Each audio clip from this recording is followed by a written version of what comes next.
I'm Ros Atkins. Welcome to Outside Source. We'll begin in the US because there's been a landmark ruling for LGBT rights. The US Supreme Court has ruled it's illegal for workers to be fired for their sexuality. Protesters have been marching over the police killing of another African-American man whose death's been declared a homicide. His wife has spoken out. It's just going to be a long time before I heal. It's going to be a long time before this family heals. And we'll have comprehensive coronavirus updates from around the world. It's been an important day in Europe. Countries across the continent have been opening their borders to visitors for the first time in 3 months. In England, the biggest easing of lockdown as businesses on the high street reopen and in some cases are faced with huge queues. We'll also have updates from Pakistan, India and Bangladesh, which are struggling to keep COVID-19 under control. Well, welcome to the programme. Let's start in Washington because of this significant decision by the US Supreme Court. It's ruled that employers who fire workers for being gay or transgender are breaking the country's civil rights laws. This is, as you'd imagine, a major win for LGBTQ workers and their allies. The court ruled 6-3 that federal law, which prohibits discrimination based on sex, should be understood to include sexual orientation. And all of this comes even though many thought the Supreme Court had become more conservative because of the new appointees made by President Trump. One of them, Judge Neil Gorsuch, he wrote the majority opinion saying an employer who fires an individual for being homosexual or transgender fires that person for traits or actions it would not have questioned in members of a different sex. Well, we've just had a reaction to this ruling from President Trump. He says, "We will live with the decision," and he said it was a powerful one. His Democratic rival for the presidency, Joe Biden, was a little more effusive earlier, saying today's decision is another step on our march toward equality for all. The Supreme Court has confirmed the simple but profoundly American idea that every human being should be treated with respect. But we're not done, he adds. Well, I've been speaking to the BBC's Anthony Zurcher in Washington about why people were surprised by this ruling. Well, you have to view this ruling in the context of what the Supreme Court had been doing over the past 2 decades on gay rights issues. Back in the early 2000s, it struck down a Texas ban on sodomy. Then about 15 years later, it legalized gay marriage across the country. So you'd seen this progression in the Supreme Court to expanding an interpretation of gay rights. But that was a different court. And as you mentioned, there were 2 new conservative justices appointed to this court, replacing one of them, Anthony Kennedy, who was the author of those landmark gay rights decisions. So there was a lot of concern among LGBTQ folks that this would be a chance for the court to start to pare back some of this expansive reading, particularly looking at Justice Gorsuch, as you mentioned, Justice Kavanaugh coming onto the court. That ended up not being the case, though, although Kavanaugh did vote with the 3 justices who voted against this reading. And clearly for people within the LGBTQ community, this is the outcome they were hoping for. But has there been a lot of heat around this? Is there another side to the argument where there's some people who are trying to stop this from happening? And what reasons could they give for trying to stop it? Well, I think, because this was essentially an argument over a reading of a 1964 law, the protections in this 1964 law that prohibited employment discrimination based on religion, based on race, based on creed, and based on sex. And what they were saying, their arguments were that these members of Congress who passed this law looked and said they weren't considering gay rights, they weren't certainly considering transgender rights when they said you couldn't discriminate based on sex. And the idea of sex as something that could be changed by an individual over the course of their lives, that wasn't something that these lawmakers considered. And if Congress wanted to include gay rights, transgender rights in that law, they should go out and pass it explicitly rather than waiting on the court to interpret it itself. Thanks to Anthony for that. Now let's turn to a moment of great importance for Europe's efforts to deal with the pandemic. Border controls have been lifted after 3 months. And of course, the hope is that this will all come just in time to allow the summer holiday season to help kickstart economies. Today, all of these countries highlighted in red reopen their borders, either completely or with some restrictions on specific countries. Let's take Greece, for example. It's allowing tourists from 29 countries, mostly from within the EU. I should note that list does not include the UK, Spain or Italy. Germany is fully opening its borders for travellers from the EU, although there are different advisories for different countries. And France is opening its borders too. However, we should emphasise if you're coming from the UK or Spain into France, you have to self-isolate for 2 weeks on arrival. While in Paris, cafes and restaurants have been allowed to let customers come inside for the first time. Here's Hugh Schofield enjoying the atmosphere. I think in France today you really get a feeling that a stage, a period is coming to an end. Today, for the first time in 3 months, you can come to a bar or a cafe or restaurant, have a coffee outside or inside here in Paris. In a week's time, schools are opening across France, not on a voluntary basis as they have been up to now, but compulsory. Children will have to attend, and that'll free up a lot of parents to go back to work. And then on borders from today, that's opening up as well. For 3 months, France's borders have been tightly controlled. But those controls are coming down now, which means that the movement of goods and people can begin to resume. Is life going to be like it was before? No. Now we have masks, we have social distancing. A lot of people are still going to keep working from home. And above all, we have this severely traumatized economy, a 10% contraction in GDP or output, which means a lot of people losing their jobs, a lot of companies going to the wall. Well, that's Hugh in Paris. Now, thousands of hotel staff in Austria will be regularly tested for COVID-19 this summer to try to reassure tourists, particularly those coming from abroad, that the country is safe. The aim is to test 65,000 hotel workers per week by the start of July. Bethany Bell's been to one hotel that's begun COVID testing in the Danube Valley, just near to Vienna. The hotel is taking part in a pilot project aimed at trying to reassure tourists, especially those from neighbouring Germany. Every week, its staff is tested for COVID-19. The tests are run by the Red Cross and paid for by the government. Chaba, one of the waiters, says it's about safety for everyone, staff and guests. That was an easy test, yeah. I think this is very important, yeah. This is what we have to do. And I think the Kirchenby Hotel does everything for the guests to protect our customers. The government hopes to test up to 65,000 hotel workers a week by the beginning of July. Where we decided to offer this to the tourism sector because it's very important for Austrian economy, for the whole country more or less, because it's very important to have also in this very special year as much tourists as possible. Hotels who participate in the testing programme will receive a special certificate, which they can use for their websites and marketing.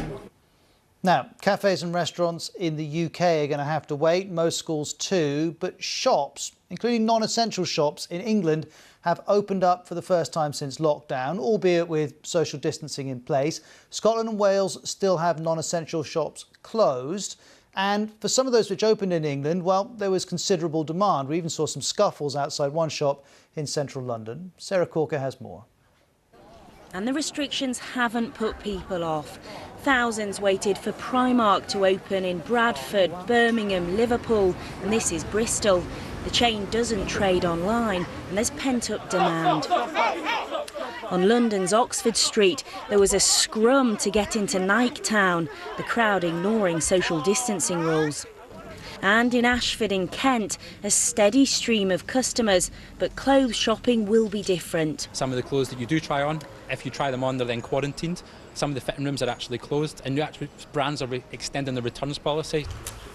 But some retailers warn it just won't be profitable to trade with social distancing measures in place. The government say this is a phased path to recovery.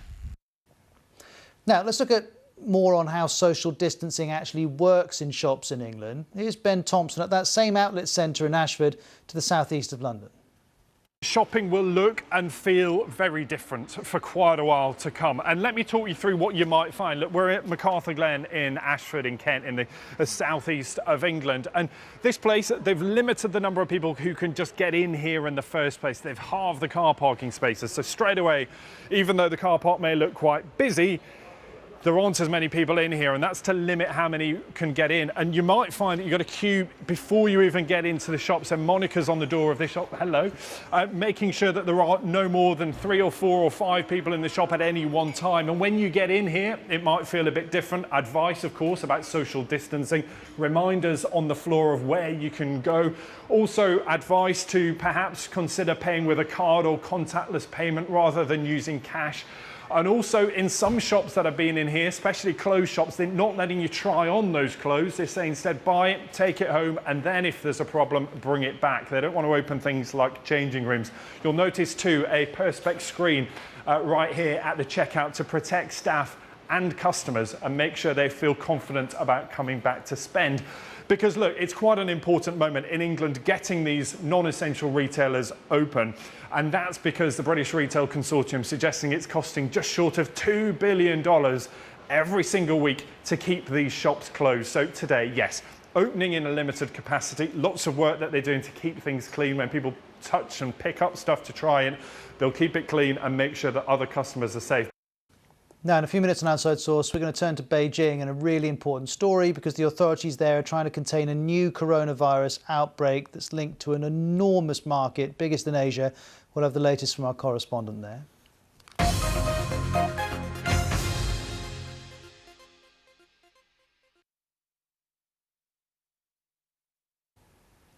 Wearing a face covering on public transport became compulsory for the majority of travellers in England today.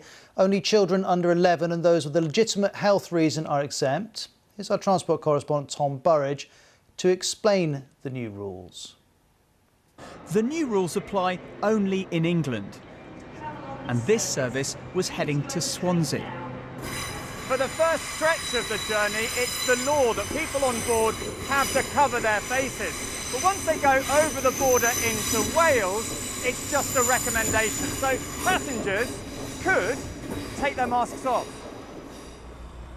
It's also just a recommendation to cover your face on public transport in Northern Ireland and in Scotland. You can get a free mask at some stations. You can also put a filter into or it. Follow a tutorial online and make your own.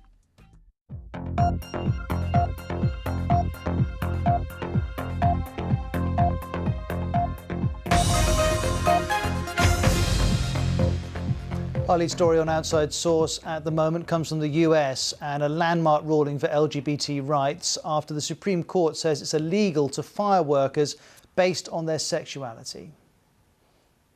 Now let's have a look at some of the main stories from the BBC World Service, particularly their language services. In China, 5 people have been arrested after attempting to kidnap one of the country's richest men.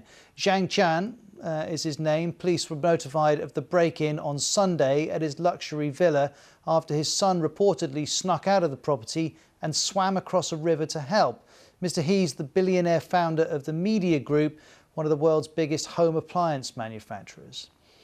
Nigeria's president ordered an investigation after security guards reportedly shot into the air at his presidential palace during an argument between one of his aides and his wife's bodyguards. They'd had a disagreement over whether one of the aides should self-isolate after a trip. That's from BBC Hausa. The Philippine journalist Maria Ressa has been found guilty of cyber libel and faces a possible 6-year sentence. She denies the charges and claims they're politically motivated. Press freedom advocates say the trial's aimed at silencing critics of President Duterte. That's from BBC World Service Radio. Now, many countries continue to struggle to keep COVID-19 under control. Let me update you on some of them. First of all, China, where the virus originated.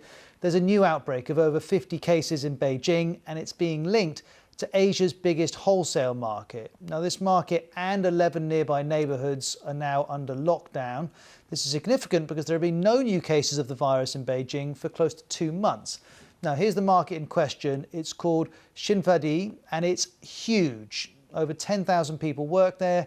It supplies 80% of Beijing's fresh produce. That includes meat, seafood, vegetable, some from China, some from abroad. And to give you an idea of the scale of this, the market is bigger than 160 football pitches, and it's 20 times bigger than the market in Wuhan, where COVID-19 was first detected. I should add, more cases have also been detected at a second market called Yichuan Dongchai, which is several kilometres away.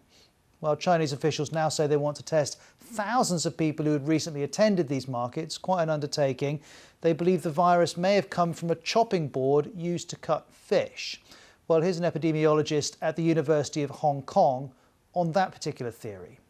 There's virus detected on this particular chopping board. It's not clear how it got there. They've also tested a lot of the meat, the fish, all those kind of samples. They haven't found the virus. So most likely the virus got on the chopping board from the person who was using it. We don't know where it came from, but we know there's always the chance for sporadic infections to pop up. Maybe an asymptomatic case who was infected elsewhere in China, traveled to Beijing, didn't even know he had COVID and spread it into this particular market. It does indicate the risk, whether it's after a week or a month, or in this case after 2 months after their last local case, infections will come back sooner or later. It doesn't mean that lockdowns are the best thing to do. They are very good for stopping transmission, but they're also very damaging to the economy. So not every country is going to go down that path again.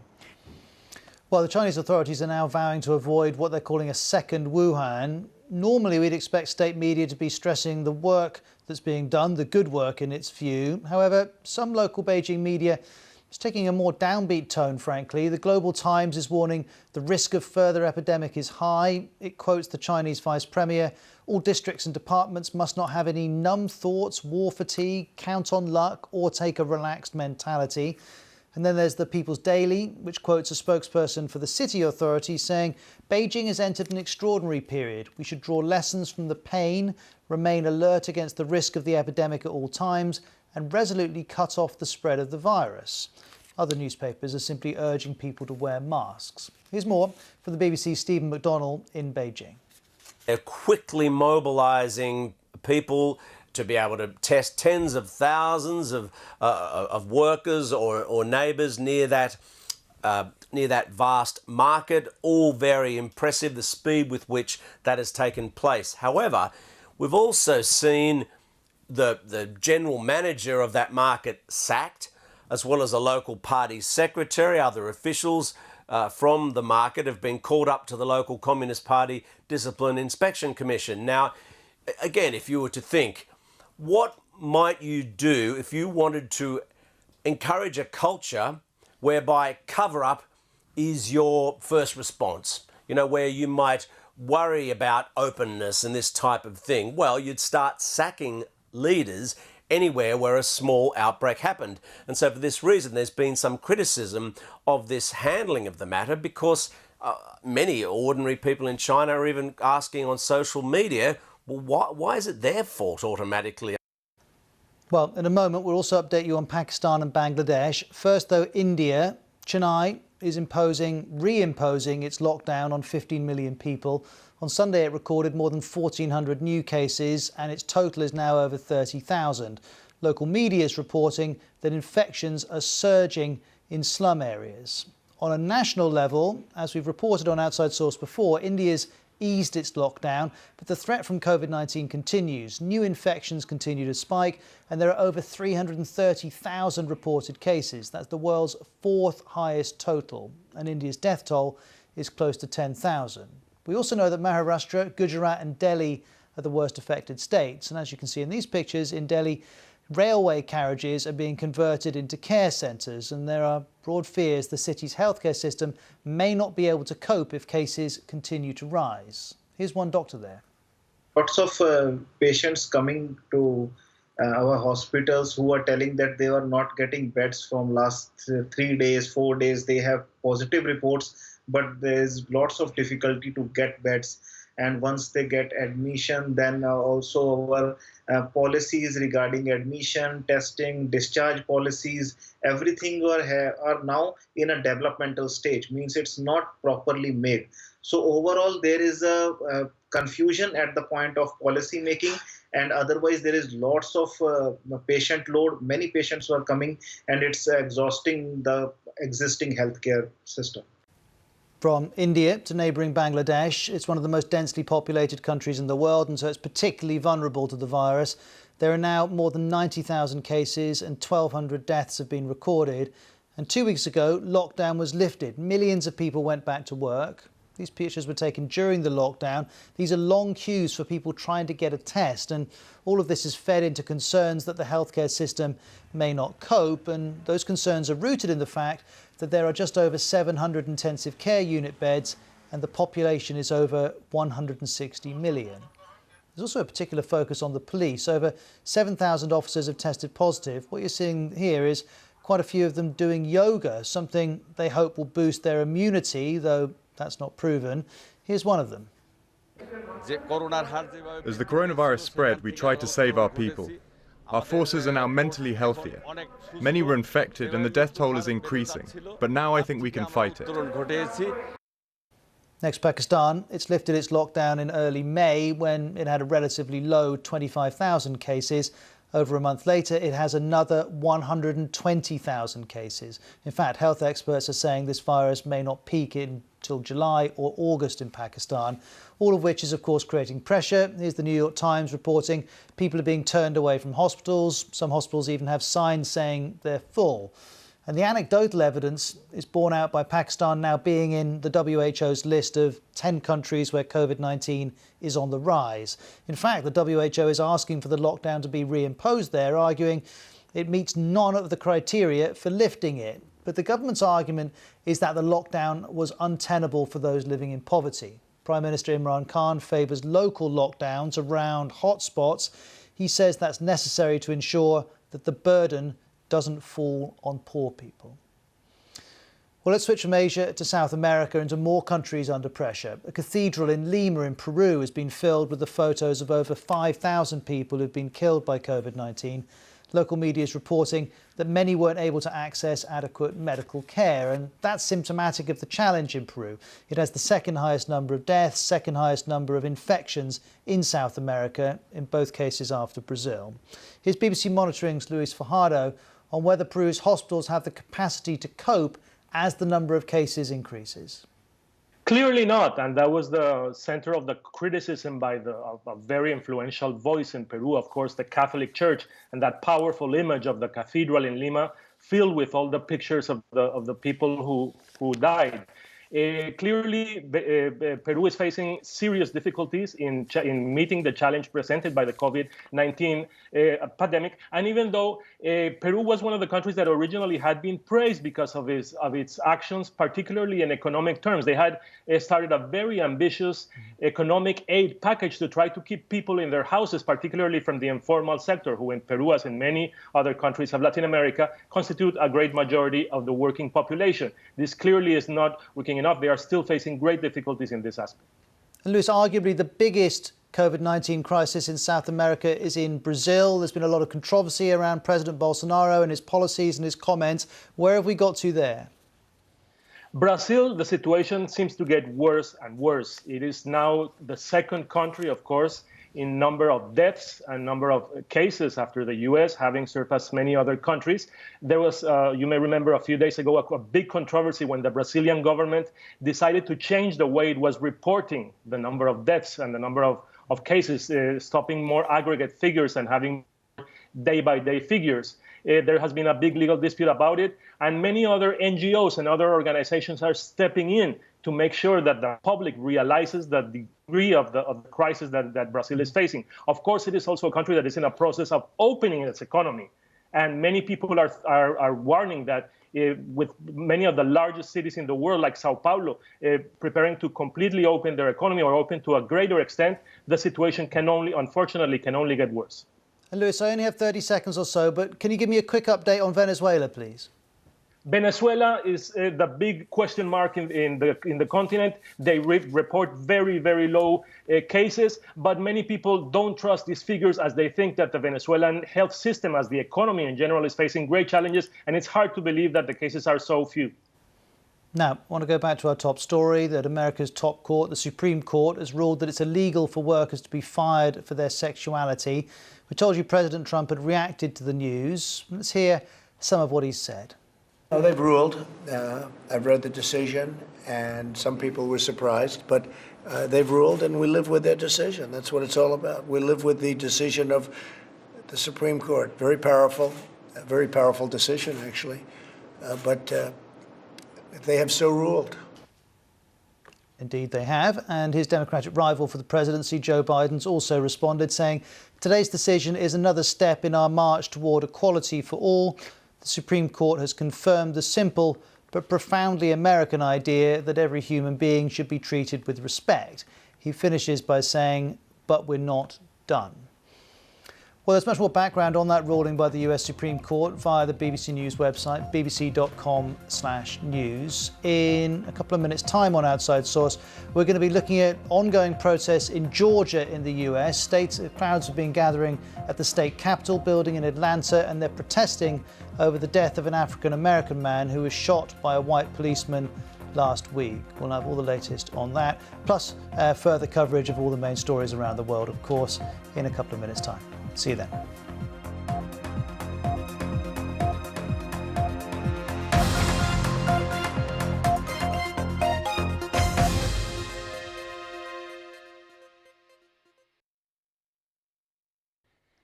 Hello again. It's been another day of sunshine and showers. Another day where our lightning detector has been going into overdrive. Look at all these storms flashing away across Wales, northwest England, into Northern Ireland and also the southwest of Scotland. Those storms have been pretty intense. This was one of them going across the heart of Manchester early in the afternoon. Now, many of those showers and thunderstorms are going to fade away overnight, but they will take a time before they clear off. Then later in the night, we'll see some low cloud moving back in towards eastern and central Scotland, down the eastern side of England, and all the while it's going to feel quite muggy overnight, really. Temperatures no lower than around 11 to 13 degrees. Now, tomorrow it's another day of showers. We start off on a dry note, the best of the sunshine towards western areas. In the east, this cloud taking a while before it will thin, and we'll get some afternoon sunshine eventually coming through. But at the same time, those storm clouds go up again during the afternoon. And storms, southwest England, Wales, northwest England, West Scotland. These are the places they're going to see the heaviest downpours. 15 to 25 millimetres of rain possible in just the space of an hour. Well, that's enough to bring some localised surface water flooding issues. Aside from those showers and thunderstorms, yes, there will be some warm June sunshine, and it will continue to feel quite muggy and humid with temperatures widely getting into the low 20s. Now for Wednesday, little overall change in the weather forecast. Our area of low pressure is still on the charts, and that means after a largely dry but quite cloudy start, again we'll see those showers develop through the afternoon, but this time the heaviest showers and thunderstorms are likely across Wales, the Midlands and southern areas of England as well, with fewer showers across Scotland. The weather probably becoming a little bit more settled here, so drier weather on the way. Now towards the end of the week, for Thursday, we see a weather front getting pulled in from the near continent. This looks like it's going to be bringing some heavier outbreaks of rain to England and Wales, but some drier weather on the way further north. So for England and Wales, yes, rain at times. Some of it will be heavy and thundery, tending to more showery conditions, I think, as we get towards the end of the week, but all the while continuing to feel quite humid. Whereas across northern England, Northern Ireland and Scotland, there's a tendency for the weather to become a little bit drier and a little bit brighter as well. What's your forecast?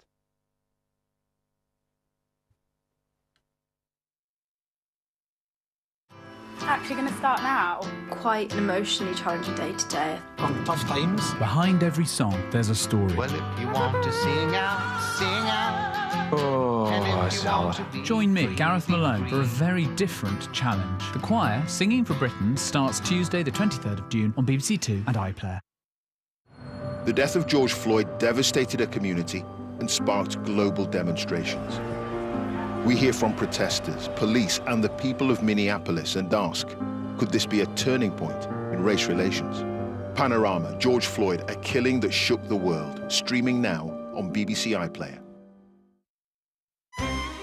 know, strange thought, but if you haven't yet caught the Andrew Marr Show on a Sunday morning, give us a go.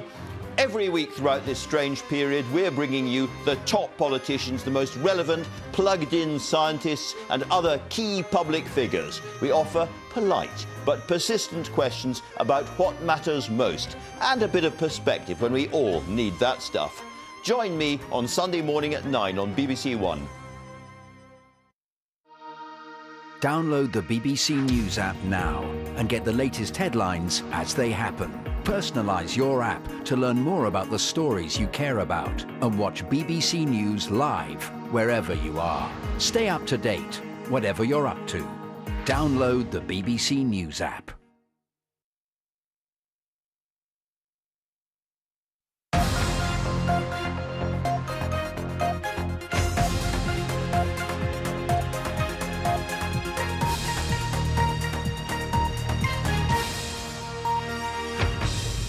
I'm Ross Atkins, welcome back to Outside Source. Our lead story comes from Washington. There's been a landmark ruling for LGBT rights in the US Supreme Court, which has ruled that it's illegal for workers to be fired for their sexuality. Protesters have been marching again over the police killing of another African-American man whose death's been declared a homicide. His wife's spoken out. It's just going to be a long time before I heal. It's going to be a long time before this family heals. And we'll have further coverage of the coronavirus from around the world. It's been a big day in Europe as countries across the continent have opened their borders to visitors for the first time in 3 months. In England, we've seen the biggest easing of lockdown as businesses on the high street have reopened, and in some cases to huge queues. Well, as I've been mentioning, crowds have been gathering at the Georgia State Capitol building in Atlanta, continuing the protests of the death of an African-American man who was shot by a white policeman last week. Here are some of the latest pictures of the march. Crowds are demanding justice in this case and more broadly an end to racial injustice in the US. The man who died was 27-year-old Rayshard Brooks.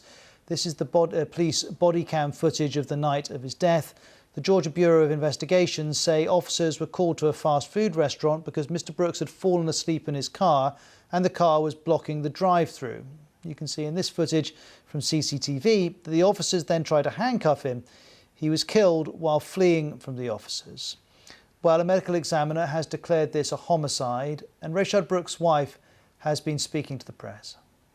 I can never get my husband back. I can never get my best friend. I can never tell my daughter, oh, he's coming to take you skating or swimming lessons. So it's just going to be a long time before I heal. It's going to be a long time before this family heals. That's Rayshard Brooks' wife. This is his niece. This entire situation has traumatized me and my entire family. I'm sure for the rest of our lives. My uncle did not die in vain. His life mattered. George Floyd's life mattered. Breonna Taylor's life mattered. Michael Brown's life mattered. Sandra Bland's life mattered. I'm not only asking the city of Atlanta to stand with us, I'm asking for everyone in this nation to stand with us as we seek justice for Rayshard. Well, Atlanta's police chiefs quit over this, and the police officer who shot Mr. Brooks has been fired. We're expecting an update later in the week on whether the officers will face charges. Let's hear from Rayshard Brooks' cousin speaking about the police. The trust that we have with the police force is broken. And the only way to heal some of these wounds is through a conviction and a drastic change with the police department. I want to hear more on this particular part of the story from Gary O'Donoghue in Washington. Let's bear in mind, this was a pretty routine stop by the police. This was a man who was being accused of drunk driving. He'd fallen asleep in a drive-through burger joint, and he's ended up dead. He's ended up with 2 bullets in the back. And I think that's one of the things that certainly the black community here and most people here don't understand, how that happens with such routine police business. And now this is the Atlanta Mayor, Keisha Lance Bottoms, speaking a little while ago. Officers should use only the amount of objectively reasonable force necessary to successfully protect themselves or others to effect an arrest or to bring an incident under control when dealing with members of the community, suspects, detainees, etc. Also requiring de-escalation generally and specifically prior to the use of deadly force. Well, Richard Brooks' death is one of many being highlighted by the Black Lives Matter movement. 26-year-old Breonna Taylor is another. In March, she was shot 8 times while she slept after officers raided their home in Louisville in March. It was what's called a no-knock raid. Breonna Taylor's partner believed people were breaking in and exchanged fire with the officers. Well, now Beyoncé has written to the Attorney General in Kentucky calling for charges to be brought against the officers involved in Breonna Taylor's death. She writes, "Don't let this case fall into the pattern of no action after a terrible tragedy." Well, Donald Trump today has said he'll sign an executive order on police reform tomorrow. We don't have any further details of what it may include. Another quick update from the US is that the president's plan to hold a campaign rally in Tulsa next weekend has been met with opposition, particularly from public health experts. They're warning that using a 19,000-seat indoor arena is perhaps not sensible during a pandemic. The president, though, is keeping on with the plan. In fact, he's tweeted, almost 1 million people request tickets for the Saturday night rally in Tulsa, Oklahoma. Well, perhaps that's true. It's worth noting Tulsa's population is less than 500,000 people. Well, we're going to turn to Kenya next on Outside Source because there are more claims emerging of Kenyan police using heavy-handed tactics to enforce the country's COVID-19 curfew. We already know a report by the country's Independent Policing Oversight Authority found at least 15 deaths were directly linked to police actions during the nighttime curfew. Well, the BBC's Africa Eye team has been investigating the situation in Mathare, which is one of Nairobi's biggest slums. Aija Kanyi is a local journalist who's witnessed firsthand how some residents fear the police more than they do the virus. And I should warn you that you may find some of Aija's report upsetting. The first night of the government curfew is approaching. Mathare residents know it's the police who will be enforcing it, and that they have a history of violence and brutality.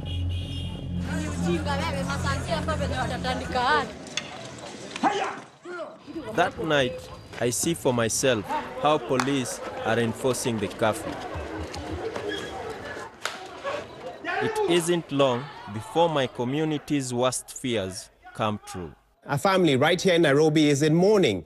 The next day, I hear the news that a police officer is suspected of shooting a child who was standing on his family's balcony during the curfew.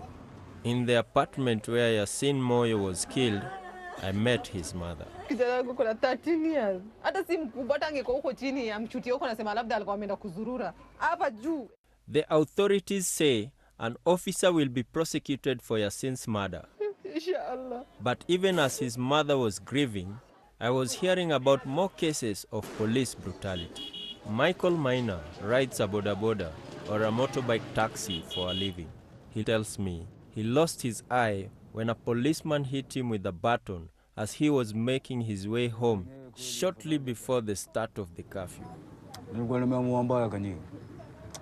Fadhali hata kufa basi. Ingekuwa hata nikunimaliza wangenimaliza ningesema tu ni sawa. Kurudi job ya boda boda tena. Na macho moja itakuwa bado ni ngumu bro. Sasa fadhali hata corona ikupate bana kushinda karawa kupate. We put Michael's claims to the Kenya police, but they declined to comment.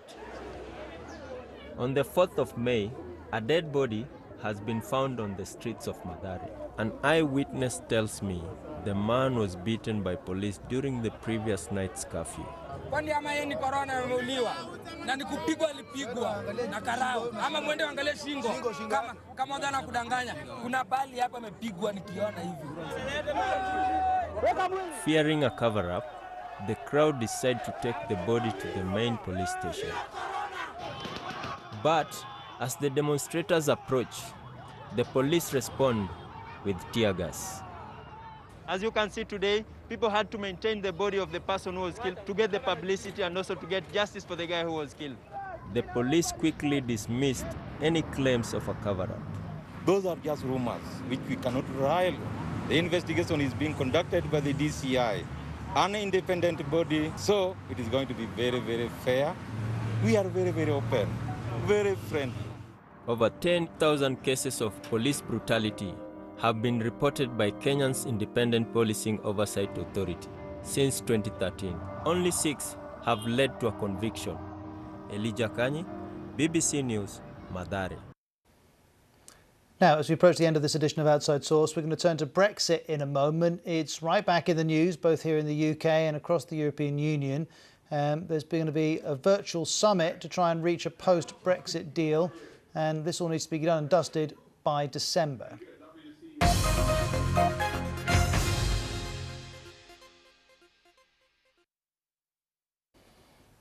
Secondary school pupils in England facing GCSEs or A-levels next year have returned to school today. Our education editor, Branwen Jeffries, has more. For Ella, time to see friends again. In Year 10, she will now get a day of school each week before summer. How do you feel about me going back to school?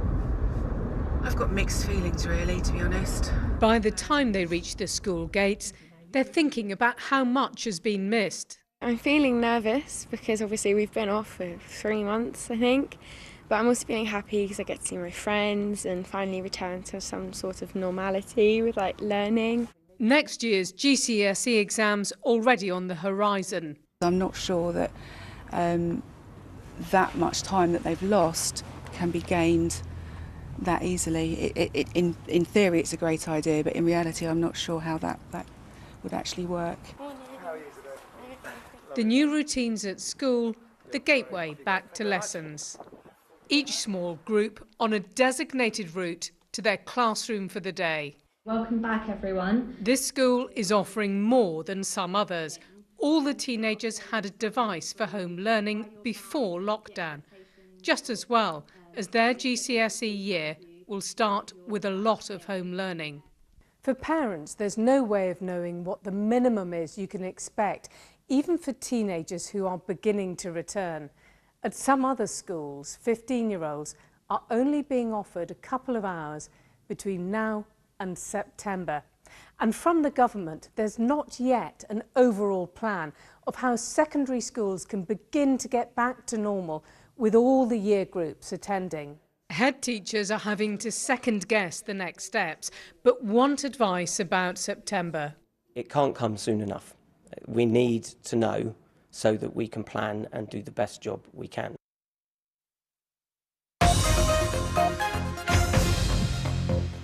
I'm Ros Atkins with Outside Source. We're here in the BBC Newsroom. Our lead story comes from Washington. There's been a landmark ruling for LGBT rights in the Supreme Court, which has found it's illegal to fire workers based on their sexuality. Right, let's talk about something we used to talk about every day, Brexit. It's been a big moment for the Brexit story because today the UK Prime Minister and EU leaders had a virtual meeting. Here they are, Boris Johnson, along with Ursula von der Leyen, head of the European Commission, as well as the heads of the European Council and the European Parliament. And they discussed the nature of the future relationship between the EU and the UK. First of all, here's what Ursula von der Leyen said afterwards. 4 rounds have been completed and text exchanged despite the challenges presented by the COVID-19 pandemic. We agreed nevertheless that new momentum was required. And the reason more momentum is needed is that a trade deal needs to be ratified by the end of December. As things stand, the UK will left the EU on the 31st of January this year, but it's in a transition period, which essentially means not much has changed. The UK can ask for this transition period to be extended, but it has to do so by June the 30th, and last Friday the government said it wouldn't be doing that, which means the transition period ends at the end of December this year. And if the two sides haven't reached an agreement by then, the UK will leave the EU. Well, it's already left the EU, but it'll go into a future relationship with the EU without a deal in place. Boris Johnson says he wants to get a deal done by the end of July. Here he is speaking after the meeting. As I said to the 3 presidents, put a tiger in the tank, because it's very clear what the UK needs. I don't think we're actually that far apart, but what we need now is to see a bit of oomph in the negotiations, and I was very pleased that Ursula von der Leyen, the Commission President, Charles Michel, the President of the Council, and David Sassoli, the President of the European Parliament, all agree, they all signed up to a good statement to take us forward. Well, we had a response from the EU saying they're ready to put a tiger in the tank, but not to buy a pig in a poke. Level playing field is essential. Now, buying a pig in a poke is an expression which means you've bought something without inspecting it first. But if all these mixed metaphors are making your head hurt, here's the Daily Mirror's Pippa Crerar getting it a little more simply. In other words, she says, two sides have just 6 weeks to thrash out trade deal. Is it realistic given the lack of progress so far? Well, Prime Minister, she says, claims brinkmanship gets results, but don't forget he made big concessions to get the Brexit deal, and Brussels is basically saying no deal is better than a bad deal. Well, it's certainly likely to get complicated and pressured. It was always going to be that way. That's made some observers worried. Have a listen to Anthony Gardner. He was President Obama's ambassador to the EU. I am perhaps somewhat skeptical that there will be a deal for quite a few reasons, however. I think that there are some people in the government who believe, unfortunately, that the damage of a no-deal Brexit could be hidden, so to speak, in the long grass of COVID, and that there's nothing wrong with a hard no-deal Brexit because there's nothing wrong with dealing with the EU on WTO terms and other reasons. You know, the EU and the UK are negotiating very different visions of the future in many ways, and that is troubling. And now, here's the BBC's political editor, Laura Kunsberg, with more detail on what those different visions are. The stumbling blocks are familiar. The EU wants the UK to stick closely to its rules and standards, whether on subsidising business, known as state aid, rights at work or protecting the environment. But the UK wants flexibility. Then there's fishing, a small part of the economy, but a big symbol. The UK wants full access to the EU to sell fish, but the EU wants to keep fishing in all UK waters. The government says that's not acceptable. And right now they can't agree how to disagree. There's a dispute over how the deal would be enforced in future, whether the European courts would have a role. The Prime Minister says there's no reason why this couldn't be wrapped up next month. Yet while deadlines can concentrate the mind, they don't make complications disappear. And I'll see you tomorrow. Bye-bye.